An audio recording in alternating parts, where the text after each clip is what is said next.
My name is Evy Lundgren-Åkerlund. I'm very pleased to be here to present Xintela and the great progress that we have made. And hopefully in the end I also have a few minutes to say a few words about Targinta, our daughter company that is not presenting here today. We are listed on Nasdaq First North, and so this is our forward-looking statements. So Xintela's business, so our research and development is made on a very specific cell surface molecule, an integrin marker. And specifically it is integrin alpha-10 beta-1, which is present on stem cells, on mesenchymal stem cells. So we use this integrin in our development of really unique and high-quality stem cell-based therapies. But a few years ago, we also made a really interesting discovery that this integrin is also present on certain aggressive cancer cells, and that's what our daughter company Targinta is working on. So somehow these aggressive cancer cells hijacked our stem cell marker. I will focus today on stem cell therapy. As I said, maybe in the end, say a few words about the status of Targinta. So highlights from our stem cell business: we have developed a really unique, superior stem cell product platform, XSTEM. It is patent protected for all therapeutic use. And we have, over the years, generated really strong preclinical data supporting the use of XSTEM and our stem cell product. We have two products in clinical development in osteoarthritis and difficult-to-heal leg ulcers. And we have built our own GMP facilities, so we produce our product in-house. So mesenchymal stem cells have huge therapeutic potential due to their ability to regenerate and to repair damaged tissues. And they do that by developing into different cell types to replace dead and damaged cells, but also they secrete a number of important factors, growth factors, immunomodulatory and anti-inflammatory factors. So this is a great cell to work with.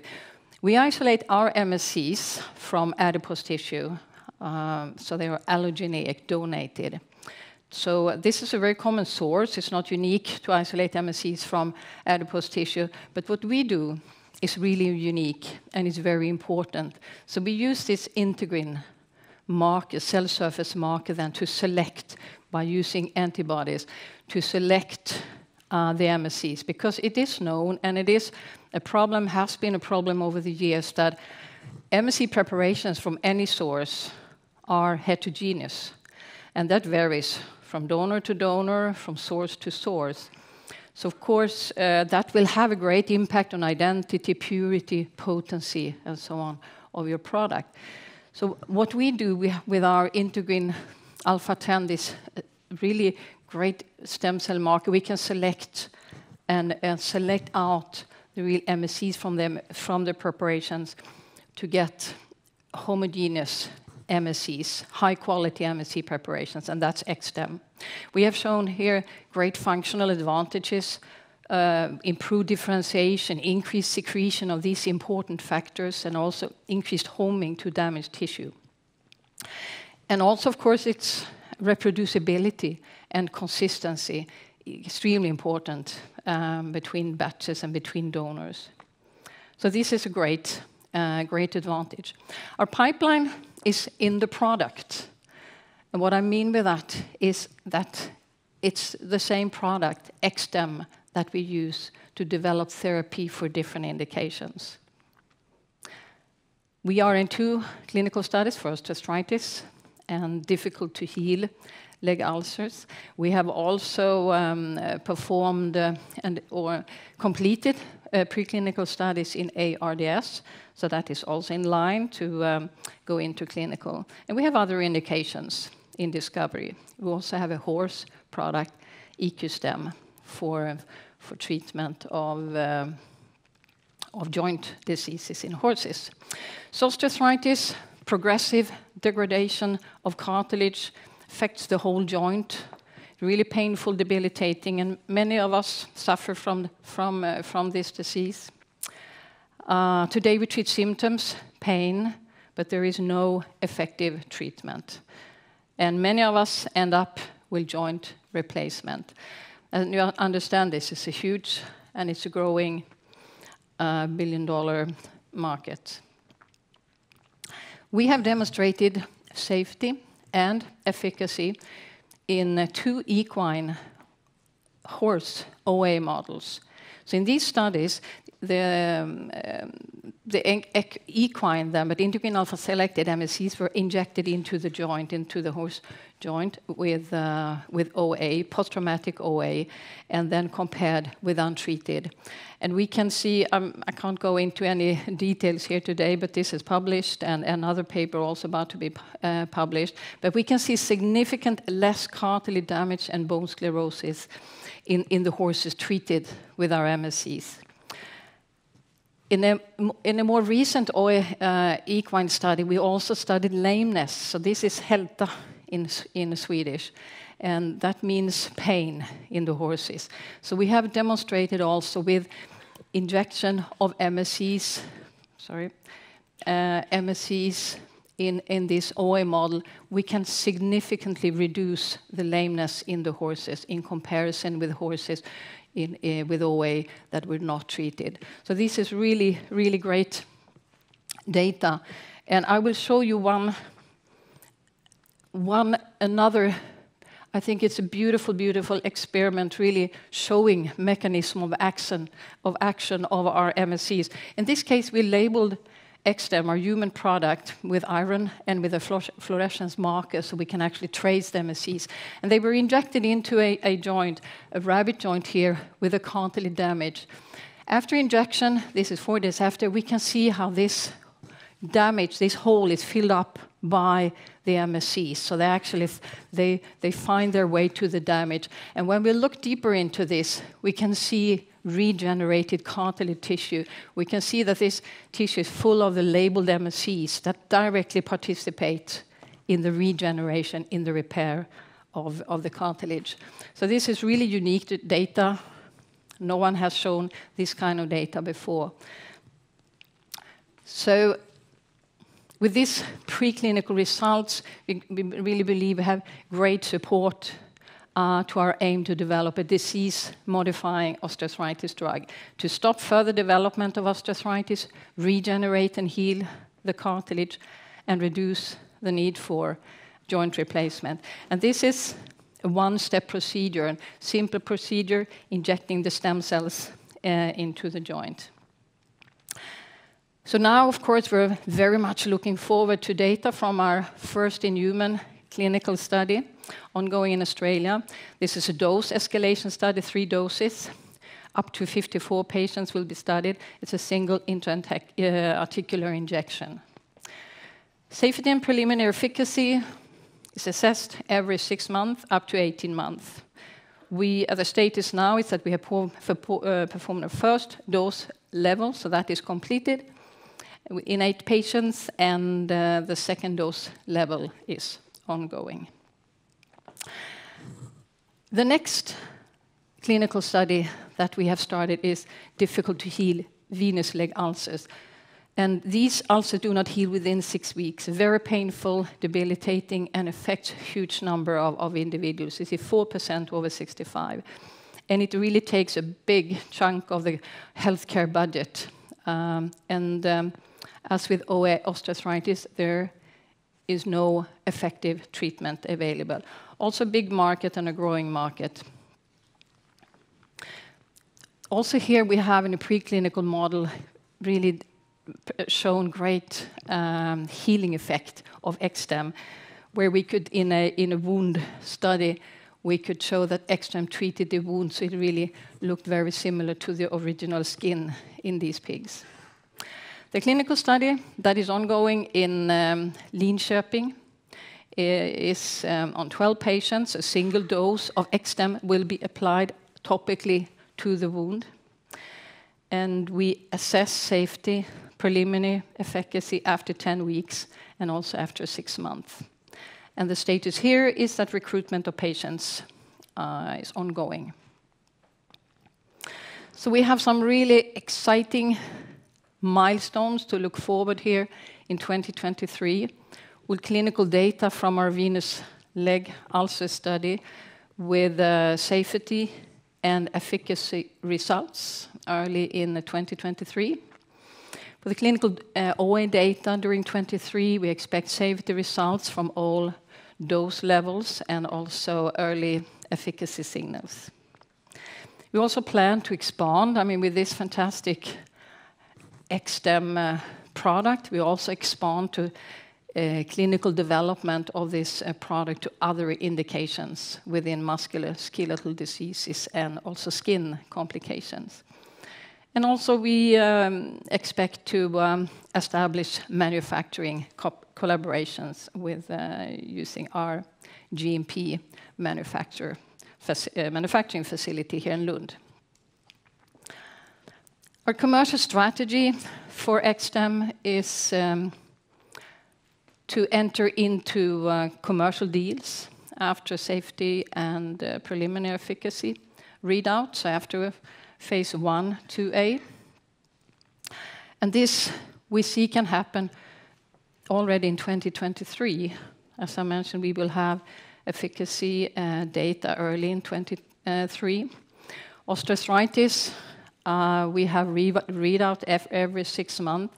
So we also work hard to have commercial deals happening during 23, 24. And also, of course, in other therapeutic areas that we develop.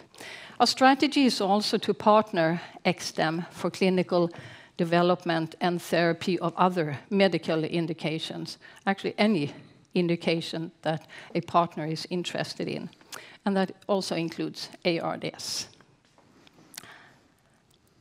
I would like to take 1 minute also to give a short update on Targinta developing first-in-class tumor-targeting antibodies. Targinta has developed 2 antibodies, Targ9 and Targ10, where Targ9 is an ADC, so that antibody is armed with very potent toxin. And then we have Targ10, which is a function-blocking antibody.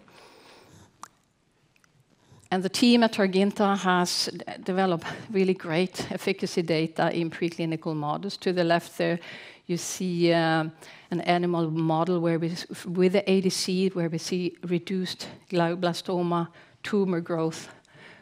Sorry, a really great effect. This is 1 injection here, and we can see how this really reduce tumor volume growth for a long time in comparison with the control antibody and PBS.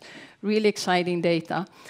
Targ10, the other antibody blocking metastases, has also shown really great inhibition of metastases in animal models. Here you can see the Targ10 in comparison with the control. So in summary here, lead candidates have been selected for treatment of aggressive cancers. Preclinical proof of concept demonstrated both in glioblastoma and triple-negative breast cancer. And now, it's very exciting. Targinta is preparing for a phase 0 clinical study, microdosing, where very small amounts of the product is injected into patients. And this is, I have to say, very exciting and innovative way to validate both the target and antibodies in patients at an early stage. So with this, I'd like to thank you very much for listening. And I'm ready for questions.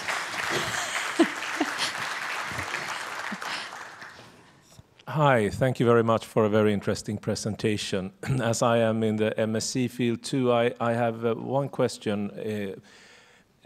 We're often addressing chronic diseases. How do you see, do you think that there will be like single treatments, or do you see repeat dosing as the future? That's a good question. We evaluate now or test single injections, but definitely multiple injections may be something that will be used in the future. It is done, and it's tolerated very well. So it's definitely something we will also look into. It's a good point there. Building on that question, so you showed some nice efficacy data. Do you see when you lose effect? Have you seen that in your animal models where you start to lose the effect again after time? No, we haven't. Well, so we have done two horse experimental OA, as was preclinical experimental OA model in horses. The first one, we studied the effect after 6 months. That's where we could see really beautiful structural improvement, both in cartilage and bone. In the second, where we looked at lameness, that was done 52 days after injection of MSCs, and we saw this significant effect on lameness. We also, I didn't have time to show that here, but a lot of other great data on structural improvements also in the joint. The rabbit study that I studied, where we saw this exciting data on regeneration, that was quite a short study, only for 10 days. So longer-term effect, we'll have to wait and see. Human study will be ongoing for 18 months. And a follow-up question: do you know how long so the injected cells? Do you know how long they live in the system? How long they stay? It is a question. Some believe that they do not stay at all, that they do not actually participate in the regeneration. I think we have really proven that, yes, they do. I think this is about what kind of cells you use. Because if you have heterogeneous MSCs with varying amount of MSCs in your preparation, you will see varying results. So we are actually studying the regenerative or the homing and regenerative effect of really true MSCs. We have been able to, in horses also, in this second study, after 52 days after an injection, we've been able also to detect MSCs both in cartilage and bone. But there will, but I said it's really a debate on are they staying there or are they not? I think with good cells that have full capacity to differentiate to this, the repairing cell, they have likely have the possibility to stay. But we will learn more about that in the future. Hi, really nice data you've shown for the Targinta slide. So I was wondering, what's the extent of antigen expression you see in triple-negative breast cancer? And also, do you see expression on normal, healthy tissues as well for this integrin? Yeah. Expression of integrin alpha-10 in normal tissues is really restricted, and it's quite different compared to many of the other integrins in that way, and that is also the case in normal breast tissue. So it seems to be like it turn on that it is specifically expressed in the tumor, and I have to say also specifically in more aggressive cancer cells. Yeah, so do you see it in like all metastatic triple-negative cancers you've examined, or just like in a small proportion or large proportion? Or? I can't give you any conclusive data on that. We are looking into that, but definitely we have.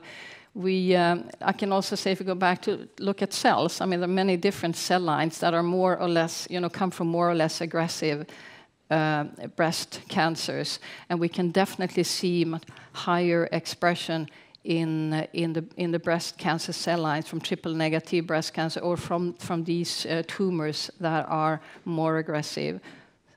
So. And also from cell lines from normal breast cells, we do not see any expression. Okay, you can have the final question. You're my boss. Yeah, okay, thank you. Not so much on the scientific side, but more on the business development side. I'm interested in here. I know that you've had plans for a while to spin out Targinta, to list Targinta as a, yeah, and. Seeing as the market climate is what it is, and seeing that you also now have a quite strong owner in Flerie Invest that came in, have those plans changed, or are they still on the table?